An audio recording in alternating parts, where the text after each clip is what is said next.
in a factory. Each box contains 24 bottles. If 32 boxes were stacked, how many bottles are there in total? Alternatives: A. 762, B. 768, C.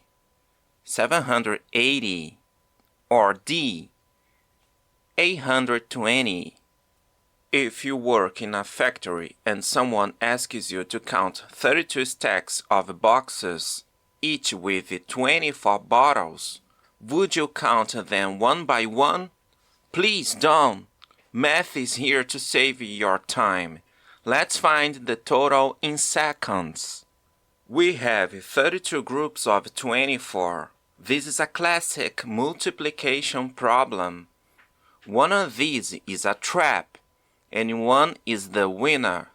Let's check. 30 times 24 is 720, and 2 times 24 is 48. If we add 720 plus 48, what do we get? Exactly, 768. The correct alternative is B. You didn't even need to do the full traditional multiplication if you used this last digit trick. Using logic saves your time during big exams.